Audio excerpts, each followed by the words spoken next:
In a previous episode, we looked at 4 signs that your spouse may be a narcissist. If you haven't checked that out, I'd encourage you to do that. And in today's show, we're going to be looking at the final 4 signs that your spouse may be a narcissist. I'm Carrie Decker, your host for this episode of 4 Habits to Transform Your Marriage. We'll be right back.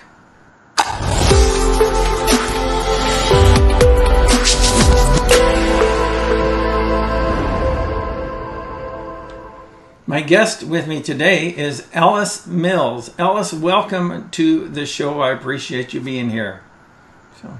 Great, thank you. Thank you for having me. I've been learning a lot from you, and so I'm grateful for that. We talked last time about the 4 habits, or excuse me, 4 habits, not 4 habits, the 4 signs. This is 4 habits to transform your marriage. We talked about the 4 signs that you might be married to a narcissist. Recap for me briefly what those 4 signs are. The first 4 signs was a sense of grandiosity, a sense that you are bigger and better than anybody else.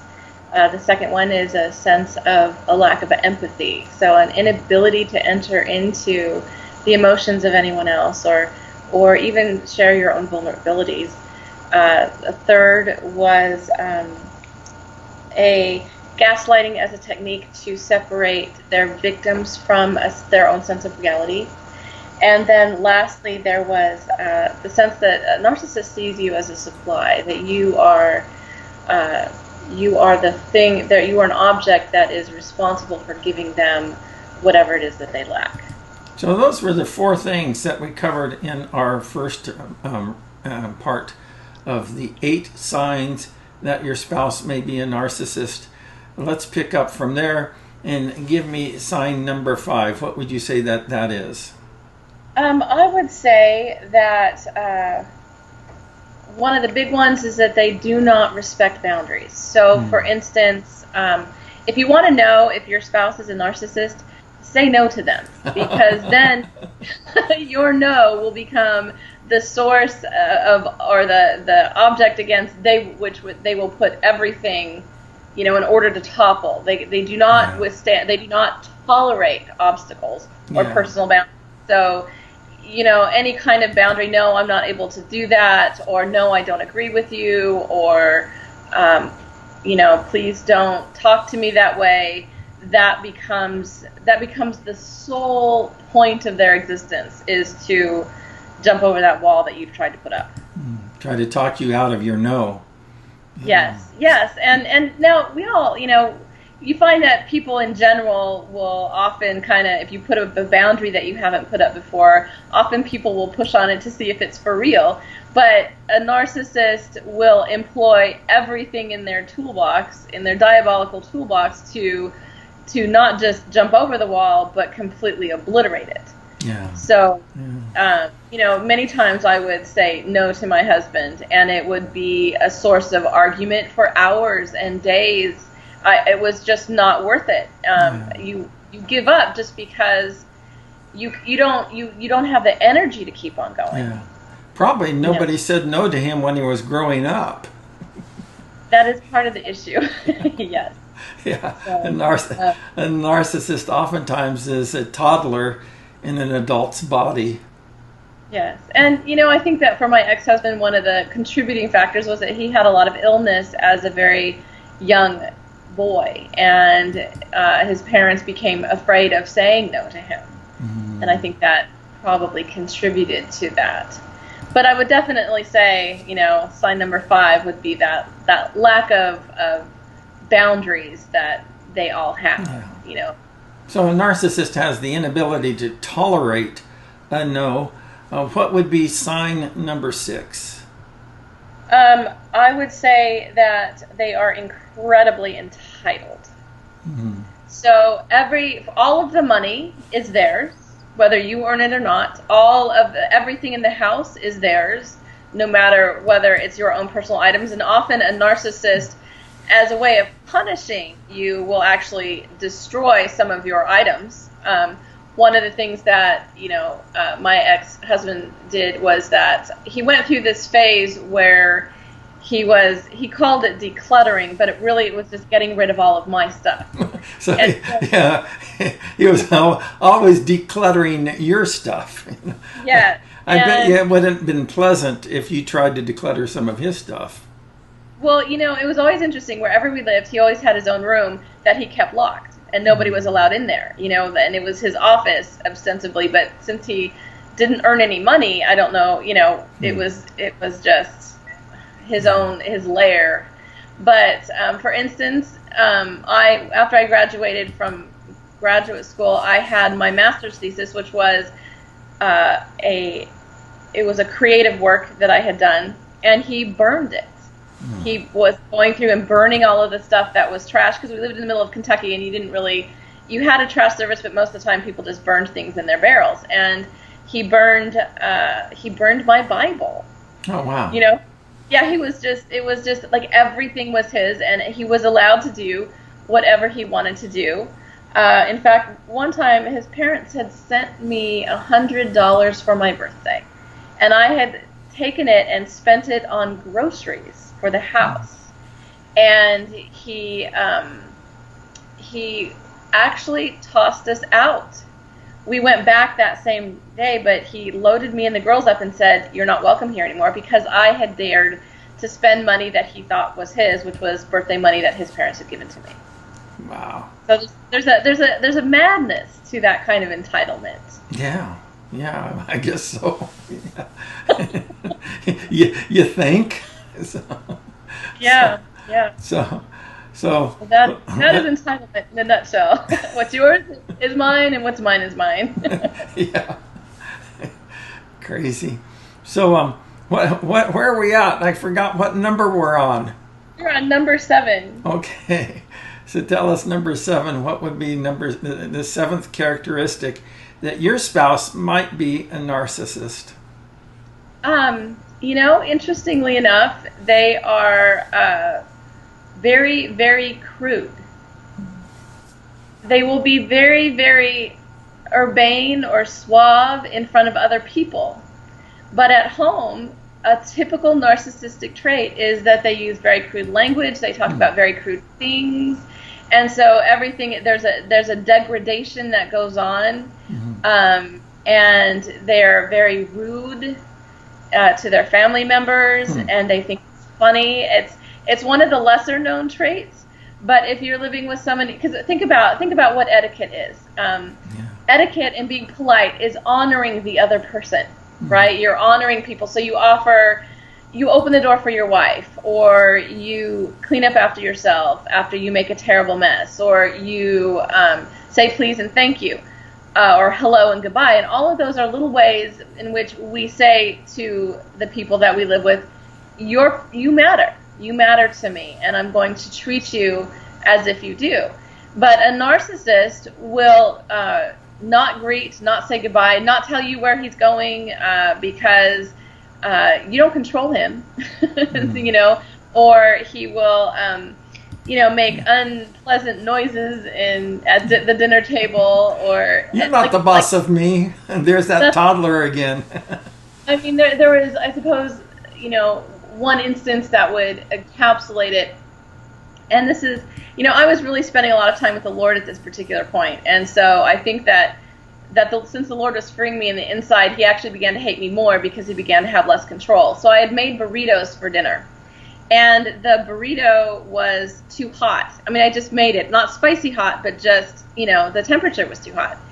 And he burnt his mouth on it or something, and he got infuriated, and he took the burrito and he flung it against the wall. And, it was very interesting to me because I went and I sat in a moment in the Lord's presence, and I just confessed that I was infuriated, but that I was willing to do whatever the Lord would require me, and I gave the Lord that anger. And then because of God's presence in my life, I was able to go and I cleaned it up in perfect peace. Like, I wasn't upset. I didn't care.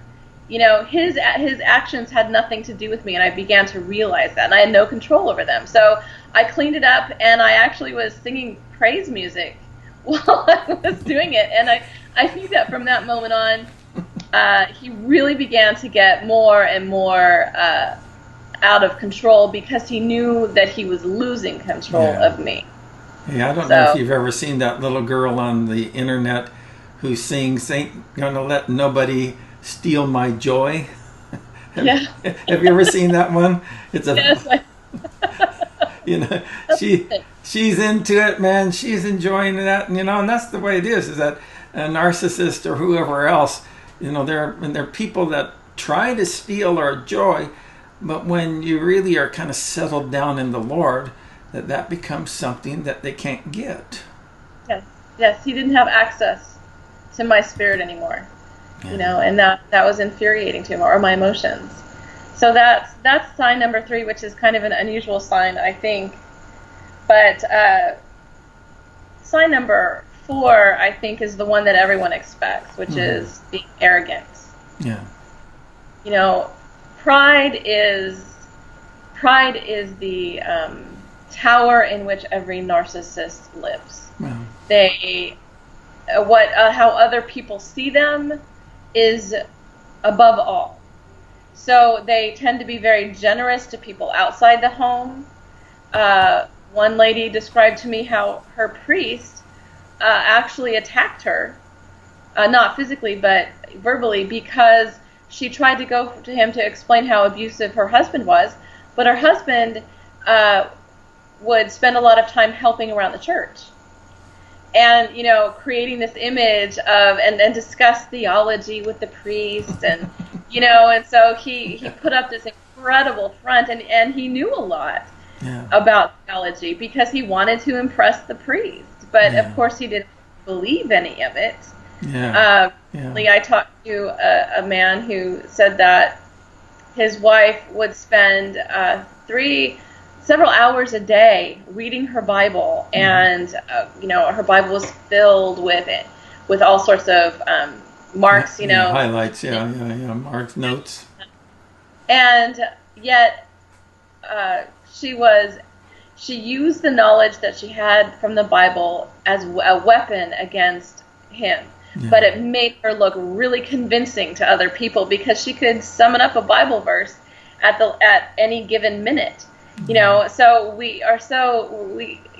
people on the outside are often fooled by this pride that a narcissist takes in presenting a socially acceptable, even respectable position. Yeah, I always tell people when it comes to Bible knowledge, it's not how much of the Bible you know, but how much of the Bible you live that makes the difference.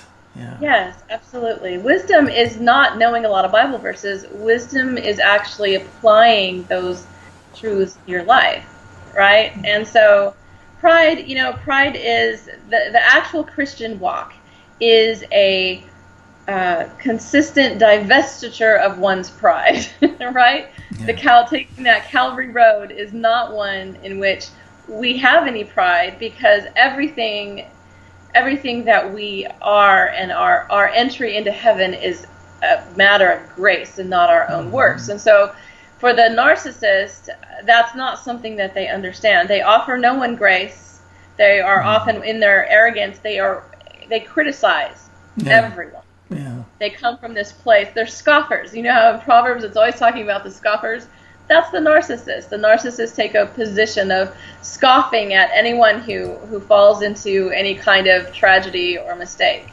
They're the critique from on high to, the rest of the world. And there's that sense of superiority is attractive to some, but if you're really wise, if someone is always has to be superior, stay away. You want someone who is able to admit to fault and ask for forgiveness, and who has enough self-awareness to understand what their effect is on people. And that's really, I think, a narcissist does not have a lot of self-awareness. Self-awareness is not being aware of your own emotions. Self-awareness is being aware of the effect that you have on others. That's good. And narcissist is not. he's focused on he's so focused on himself, and everyone's just an object. He's not actually aware of all the damage that he's done. He hasn't done anything wrong. If everyone would just simply, do what he wanted, then everything would be fine. Everyone else, it's all fault belongs to everyone else. In fact, the cry of the narcissist is, "I've been cheated." Yeah. Everybody's cheated them of everything that they deserve, and it's everybody else's fault. And so, there's another sign for you: the inability to accept any responsibility for their actions. Yeah. So we added a bonus.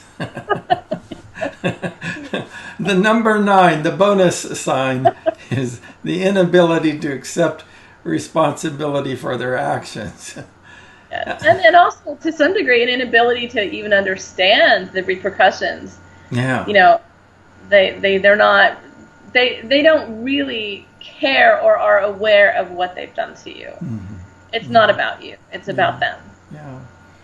So, Alice, this has been so very helpful to go through these 8 + 1 signs that your spouse may be a narcissist.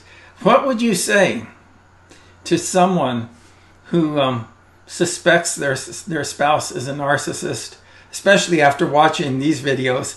What would you say what counsel would you offer someone who suspects that their spouse is a narcissist? Find a counselor who knows how to deal with this. And I don't say I know how. Here's the caveat for that: is that a lot of people who are trapped in a narcissistic marriage, they don't have access to funds.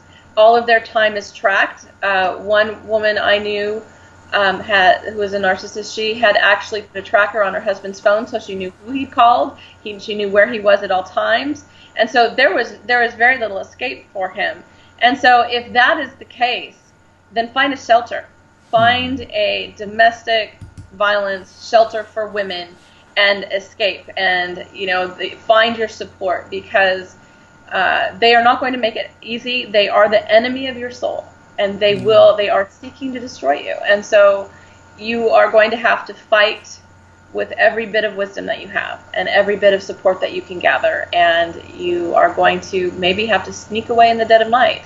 It's not easy to tell, I'm very, knowing that how many women are killed by their their intimate partners, I am cautious, because I follow the Holy Spirit's guide in leaving, because he is on your side. His heart is turned against the proud, and I have seen him miraculously rescue many women, and he will rescue you. Yeah. That's what I would say. Yeah.